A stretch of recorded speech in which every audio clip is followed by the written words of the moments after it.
Ada juga mengatakan bahwa kami semua masih menangani ya bahwa Jakarta ini tidak bisa sesuai dengan aturan bahwa sekarang itu dilarang.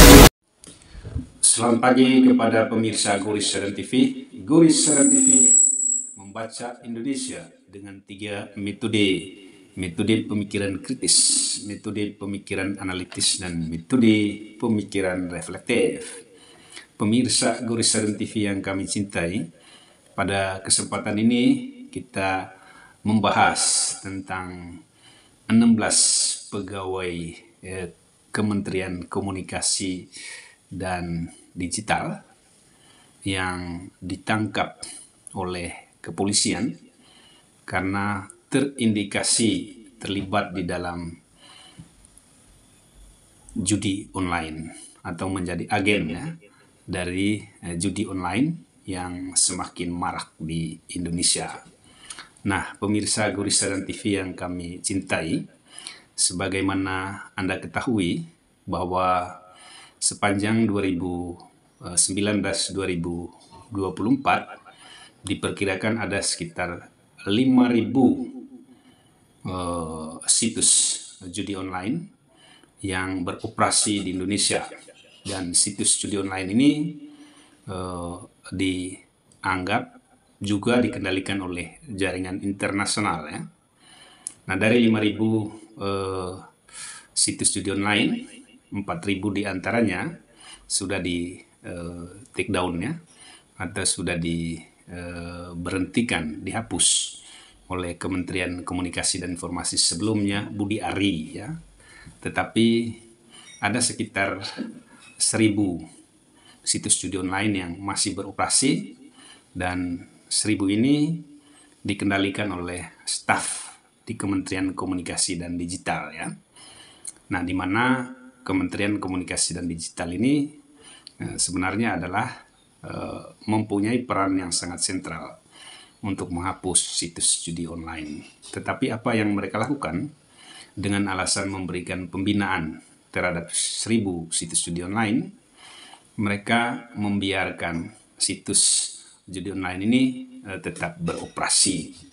Dan ini menunjukkan bahwa yang pertama, negara telah dimanfaatkan atau dikendalikan ya oleh segelintir orang yang dalam kategori ini adalah mereka-mereka yang terlibat di dalam judi online.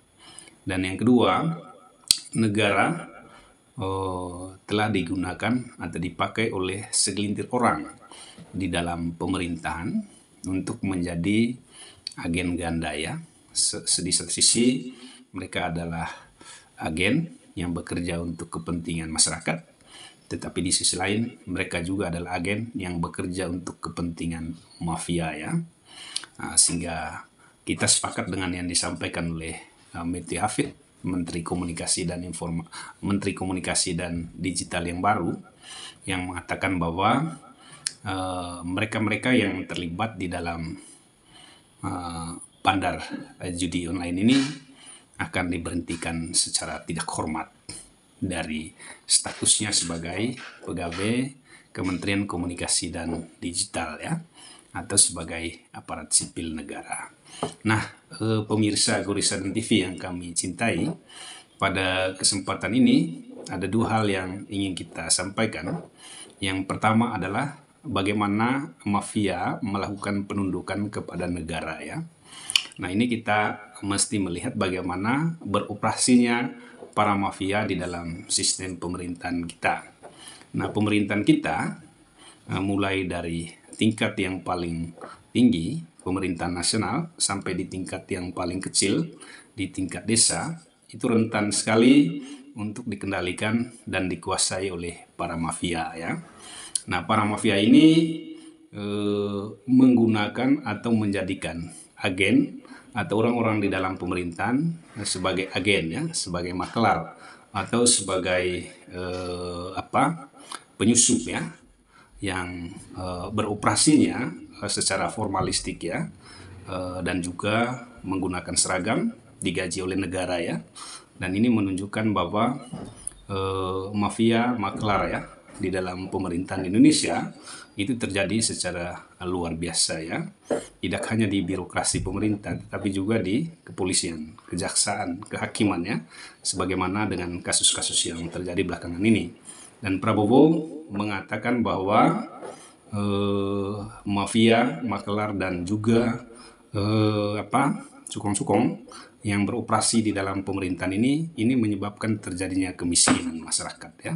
Dan Prabowo memiliki komitmen yang kuat untuk memberantas para mafia di dalam pemerintahannya. Jadi para mafia ini ya sudah menyatu, bersetubuh ya dengan struktur formal negara ya, menggunakan seragam negara, kemudian menggunakan aparat negara, dan juga menggunakan berbagai macam kebijakan-kebijakan negara sebagai sistem, struktur, dan juga budaya beroperasinya mereka di dalam pemerintahan ya. Jadi sederhananya, negara dikendalikan oleh para mafia, para mafioso ya, para bandit ya, para preman yang beroperasi di dalam pemerintahan dengan tetap menggunakan seragam ya, seragam negara ya, digaji oleh negara juga ya. Dan ini agak lucu sebenarnya ya, karena sepanjang 2014-2019 Jokowi tidak memiliki perhatian di dalam memperbaiki ya, atau menata ya, bagaimana supaya birokrasi, kemudian juga kepolisian, kejaksaan, kehakiman ini dibersihkan dari berbagai macam aparat-aparat yang memang bekerja sebagai agen ya dari mafia ya, yang ada di luar struktur formal negara ya, atau ada di luar lembaga negara. Dan yang kedua, kasus judi online menunjukkan kepada kita bahwa negara kadang-kadang lemah berhadapan dengan kekuatan-kekuatan informal ya, atau informal government, di mana karena kelemahan negara ini, maka kemudian kekuatan dan agen-agen informal government dengan begitu mudah memanfaatkan struktur formal negara, agen-agen negara ya, aparat negara misalnya, untuk menjalankan kepentingan-kepentingan mereka ya. Tentu saja kepentingan-kepentingan mereka adalah bagaimana memanfaatkan struktur, budaya, dan juga kebijakan-kebijakan dalam pemerintahan untuk kepentingan-kepentingan pribadi mereka ya, bukan untuk kepentingan bangsa atau juga bukan untuk kepentingan negara ya. Nah, dalam konteks ini kita memberikan apresiasi yang sangat besar kepada Presiden Prabowo yang baru dilantik beberapa hari tetapi sudah menunjukkan eksekusi operasi terhadap kebijakan-kebijakan yang paling fundamental ya, memberantas mafia judi online, memberantas mafia peradilan, dan tentu saja juga adalah memberantas mafia jabatan di dalam birokrasi pemerintah ya.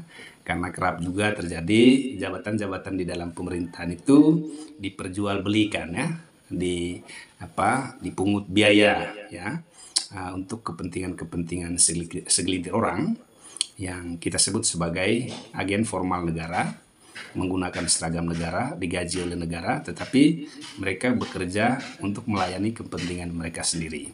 Nah, demikian saja pemirsa Gorisadan TV. Jika Anda suka dengan video-video yang dibuat oleh Gorisadan TV, jangan sungkan untuk like, comment, subscribe, dan bagikan kepada teman-teman Anda.